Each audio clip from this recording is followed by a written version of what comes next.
اگر مسلمان باقی نہ رہا تو ایسی صورت میں مسجدیں ویران ہوں، گرا دی جائیں، وقت ترمیمی بل نافذ کر دیا جائے،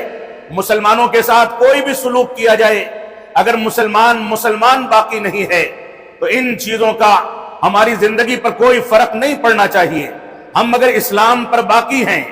مسلمان ہیں، اللہ رب العالمین کے حقوق کو ادا کرتے ہیں، اتباع رسول کے درس کو سمجھتے ہیں، صحابہ کرام کے مقام، ان کی عظمت اور صحابہ کرام کے حقوق کو سمجھتے ہیں،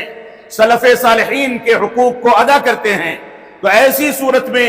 اگر ابتلا اور آزمائش کے دور سے ہم گزر رہے ہیں تو رب کائنات یہ مشکلات، یہ ابتلا اور آزمائشیں ہمارے رفع درجات کے لیے نازل فرماتا ہے۔ لیکن اگر ہم نے مسجدوں کو ویران کر دیا، ہم نام کے مسلمان رہ گئے،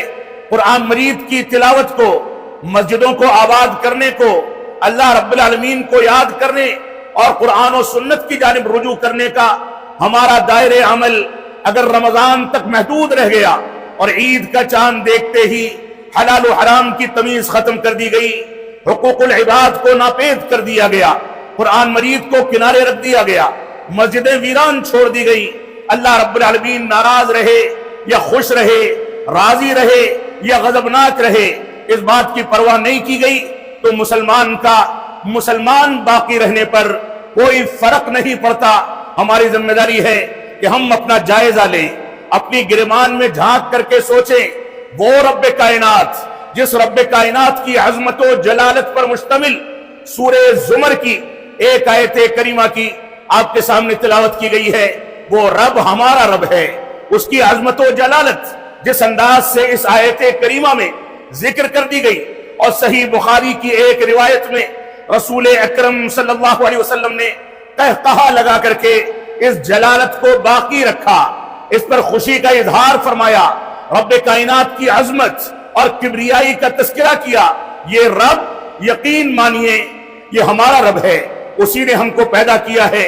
اسی نے ہم کو روزی روٹی دینے کا وعدہ کیا ہے، یہ رب ہمارا رب ہے جس نے یہ مسجدیں بنانے کی توفیق دی، یہ رب ہمارا رب ہے جس نے ہم کو مسلمان بنایا، یہ رب ہمارا رب ہے جو ہم کو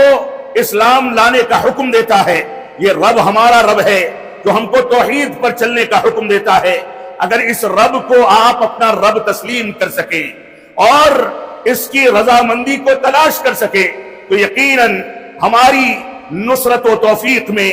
نصرت و مدد میں یہ رب کائنات کوئی کمی نہیں چھوڑنے والا۔ وہ رب کائنات وہی رب کائنات ہے جس نے ابابیل، چھوٹے چھوٹے پرندوں کے ذریعے ہاتھیوں کے لشکروں کو ایسا تباہ کیا تھا کہ پنجوں میں اور چونچ میں دبائے ہوئے چھوٹے چھوٹے کنکر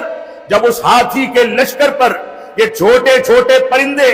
میرے رب کے حکم سے چھوڑتے تھے تو وہ ایٹم بم کے طریقے سے ان ہاتھیوں کو تباہ کر دیتے تھے۔ وہ کھائے ہوئے بھوسے کے مانند بالکل ملیدہ ہو کر کے بھسم ہو جایا کرتے تھے۔ وہ رب تب بھی تھا اور وہ رب آج بھی ہے۔ ہماری ذمہ داری ہے کہ اس رب سے اپنے رشتے کو مضبوط کریں، اس رب کی قدر و منزلت کو سمجھیں، اس کی طاقت و قوت کو سمجھیں، اس کے مقام کو سمجھیں، اس کے حقوق کو ادا کریں۔